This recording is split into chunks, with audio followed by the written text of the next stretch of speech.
next speaker today will be Swami Bodhananada Saraswati, who is the spiritual director and founder of Sambodh Society, USA.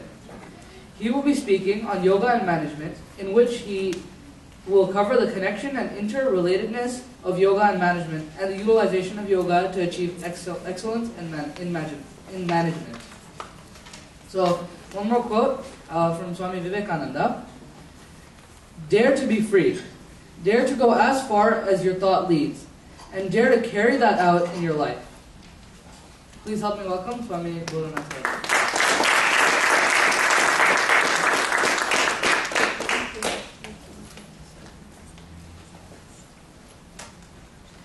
Thank you. The two most distinguished speakers talked about the inner discipline of yoga. What can yoga do for your inner life? Managing mind and going beyond mind, purifying the mind, balancing mind. So it is understood, generally it is understood that yoga deals with the mind, and yoga helps you go beyond the mind and get an understanding of your essential spiritual nature. But we are living in this world, and this world has its own problems.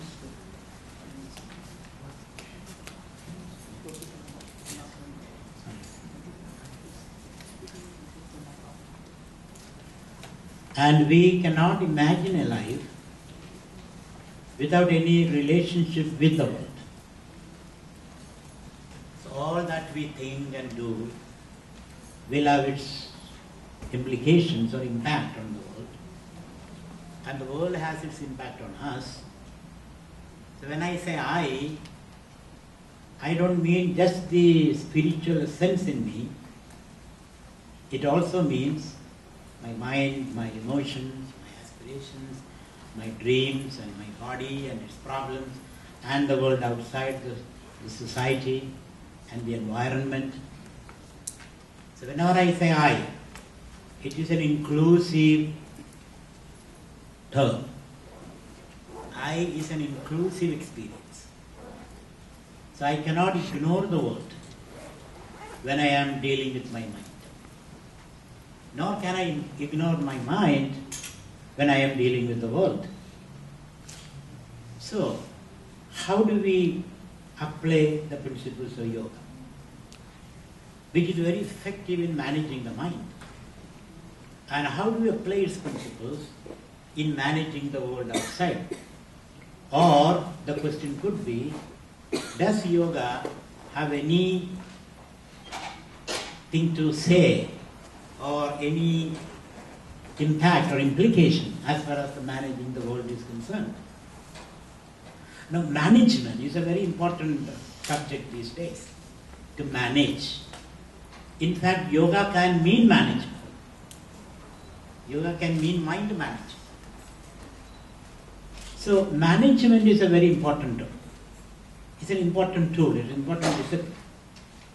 And in common parlance, management means managing the world, managing scarce resources in constrained situations. So managing scarce resources to create optimal output. That is the definition of managing. Yoga means managing the mind to create well-being. So yoga's purpose is to create well-being or inner satisfaction, and the goal of management is to create optimal output, goods and services. And goods and services gives us satisfaction. By consuming those goods and services, we attain satisfaction. So the paradox is, though we have been successful by employing management principles in creating enough goods and services in the world, still we don't have that satisfaction. So therefore, these days, even economists and policy makers, they started using a new term. So far we have been chasing the ideal of GDP. GDP means the sum total of goods and services that a country or economy produces. An idea was, as we increase the GDP, the quantum of human happiness also will increase. The materialist philosophy that the more I consume, the happier I become. And that's the philosophy we have been chasing all this while. The more I consume, the more a society produces, the more the society becomes happy. Now that ideology is being brought into question.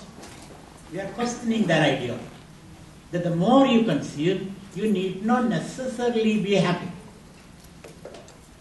So that ideology of GDP growth for promoting human happiness is being questioned, even by economists, even by great philosophers and thinkers, economists, policymakers, politicians are questioning that ideology, that it is not necessary by consuming more that an individual or society can become happy. So, where do we go? So they have coined a new phrase now. Instead of GDP, they have brought in a new phrase, grand total happiness or grand total fulfillment or grand total well-being. Well-being is the more inclusive term. Though it is necessary that we need goods and services, but goods and services, though it is necessary, is not sufficient for creating human happiness or creating general well-being. There is where the concept of yoga comes. So it is necessary, we are not disputing that. We need more goods and services. But the more you consume, then you need not be necessarily happier. So how do we create more happiness? And where do we get that happiness is the question. It is with that question that we are coming to yoga. So by following yoga, my previous two distinguished speakers talked about yoga. By practicing yoga or following the path of yoga, karma yoga, jnana yoga, bhakti yoga and raja yoga or all kind of yogas, japa yoga or all kind of yogas, you can create inner happiness. That's the conclusion of the modern world, that mere GDP is not enough. Now, if mere GDP is not enough, mere material growth is not enough, how do we bring yoga into the practice? That's the question. Now, these days we are talking about the environmental issues. The environmental issues highlight the fact that by consuming more, by exploiting nature, we are coming to a situation of environmental degradation. And we cannot go this path for long. A time has come. We have to practice reduction or reducing our needs. One has to reduce one's needs. The society has to reduce one's needs. And the philosophy that less is more is to be practiced. So a time comes that the entire society, especially the developed society, has to practice the philosophy of less is more. The world has to learn how to reduce their needs. By reducing our needs, we can create inner happiness. It is by reducing our needs and consumption that one can create not only environmental quality, not only we can increase the quality of environment, we can also increase the quality of inner life. So the world has come to this painful conclusion that one has to learn to reduce one's needs. How do we do that? How do we reduce our needs?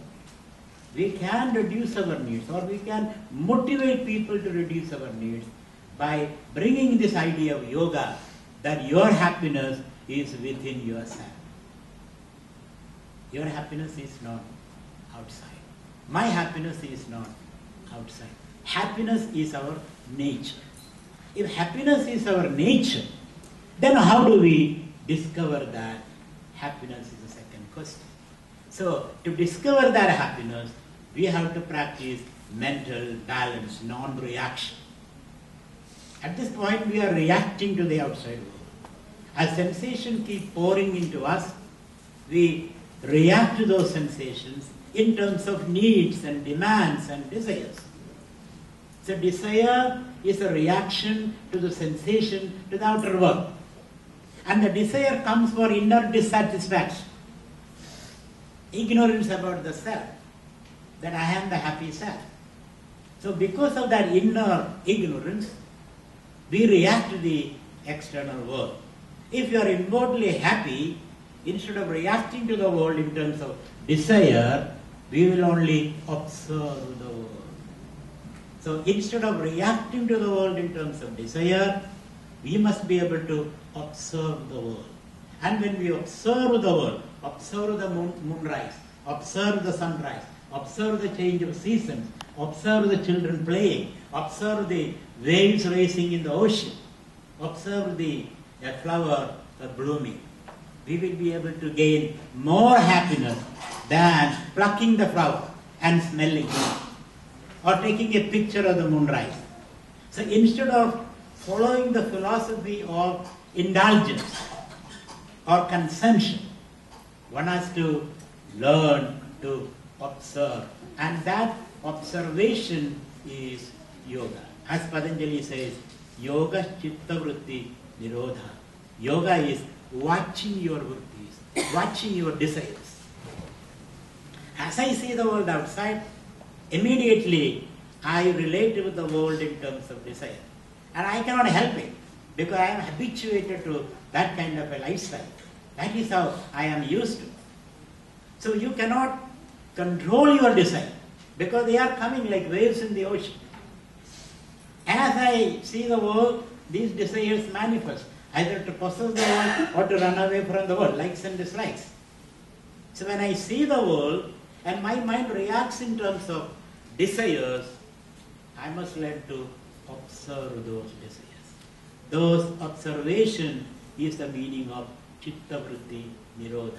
It is not suppressing the chitta vrittis, because if we suppressing the chitta vrittis, we will fall into the problematic discussed by Freud. The more you suppress, the more you want to express. The more you become reactive. So instead of suppressing those desires, we simply watch those desires. So in the watching those desires is the control or management of the desire. So yoga says, watch your desire, and it is natural. Don't condemn those desires. But if you can simply watch, those desires will naturally subside. And unnecessary desires will subside, and necessary desires will remain, and then you have the energy to follow those desires. That is what modern economics has to teach. That only follow the necessary desires and avoid the unnecessary desires. There is where I find the union of yoga and the modern management. Because unfortunately, modern management teach you to increase your desires. Increase your desires. Have one more credit card and buy more. Any problem comes, the politician will come out on the TV and say, don't worry, keep shopping. The shopping seems to be the solution for all problems, because that distracts you. That makes you do something. That makes you think that the solution is out there. So instead of saying that, shop more or consume more, the modern management has to teach us that observe your desire and find what is your non-negotiable desires. Desires which are absolutely necessary for you. So by practicing yoga, not only you conserve your energy, you also can use that energy for practical purposes. So yoga helps us in managing our mind, managing our desire, and conserve our energy, and then pursue your desires. So yoga does not say don't pursue your desires. If you have no desire, you will become like a stone, piece of stone. Because desire is what motivates people. Desire is what gives you the enthusiasm. Desire is what gives you the motivation to live in this world. Even the Upanishad said, so kamayada bahusyam praja yeti. So God desired. The whole world is a manifestation of God's desire. But that desire comes from God's inner fulfillment, God's inner fullness. So whatever desire you entertain out of your fullness, those desires become creative desires. Whatever desire you entertain out of your inner emptiness, those desires become binding desires.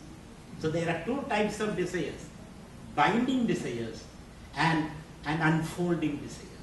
A desire which can help you unfold your potential, and desire which makes you suppress your potential. So let us distinguish between these two desires. Let's not think of suppressing all the desires. When you suppress all the desires, then you become a hypocrite. As Krishna says in Bhagavad Gita, those who suppress all the desires and think of those objects which you have suppressed. Isn't it? When you fast a day, that day you are mentally feasting. That is the life of a hypocrite. You are one thing inside and one thing outside.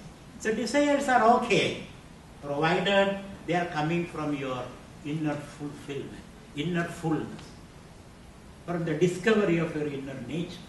So thereafter, desire becomes a means of unfolding your potential. Desire becomes a means of serving the society.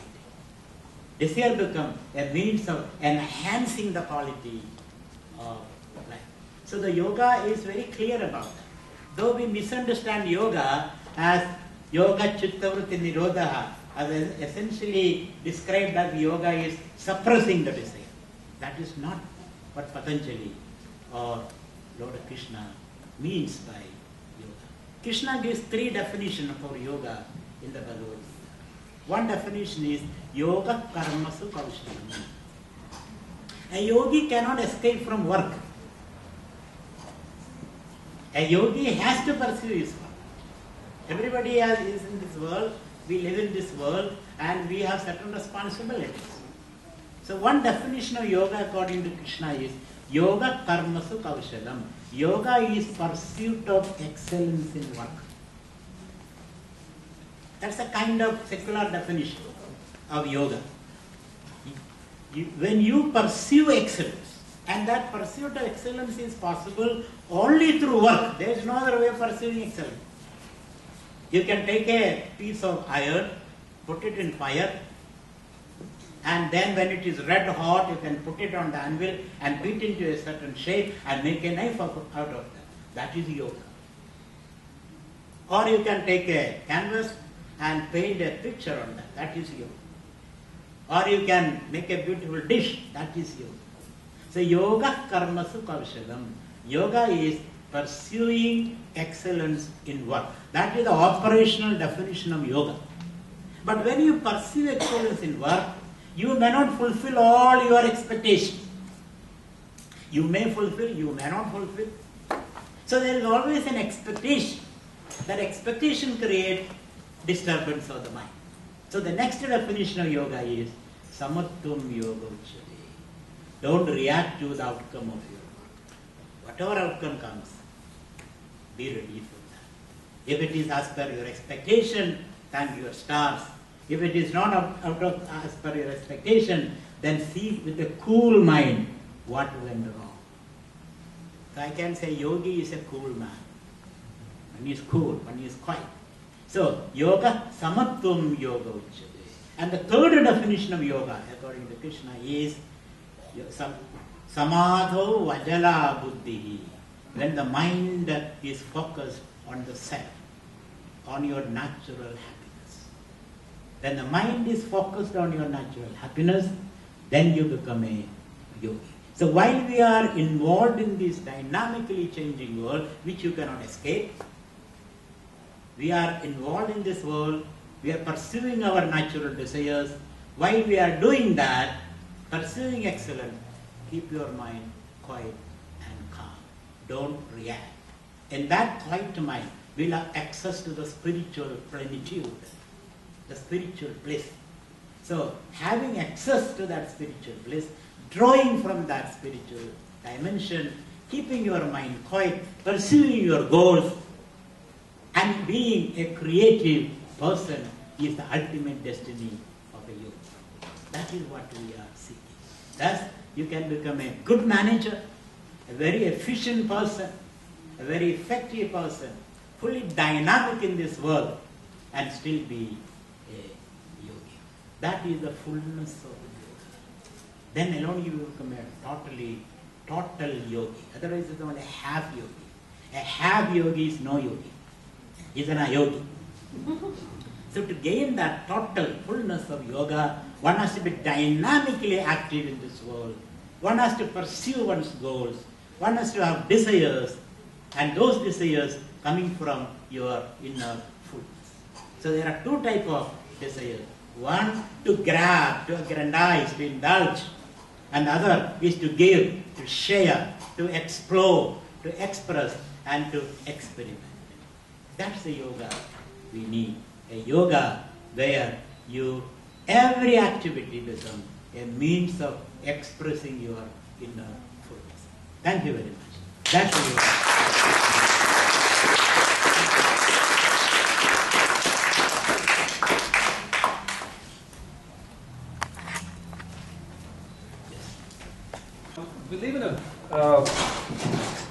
We live in a world where GDP, like you referred to earlier, is defined by consumer growth, and the consumer confidence has come down and the consumption has come down. Everybody's panicking and feeling depressed, which is quite sad. So how do we reverse or change this kind of thinking and have a different discourse at global, national and international level?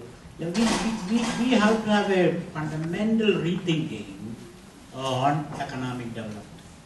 Because for the last 500 years, we have been following this philosophy of economic development. Development means more goods and services for human consumption. And the underlying philosophy is consumption brings you happiness. And that philosophy has been negated. That philosophy is no more acceptable for us. We have seen that we have, for example, America or Europe, which is on the zenith of economic growth. And what has happened? A, environmental problem, B, social tension, C, economic disparity, and C, exploitation of third world countries. And now, in the globalized world, when the developed world countries are seeing that China and India is growing, now they start questioning the very wisdom of globalization. Globalization is bringing people from underdeveloped world into the league of developed nations or developing nations. So people are questioning from the developed world, thinkers are questioning, oh, we thought globalization will help us, now it is not helping us. It is helping China and India. That is why George Bush said once, the food prices are going up because Indians are consuming more food.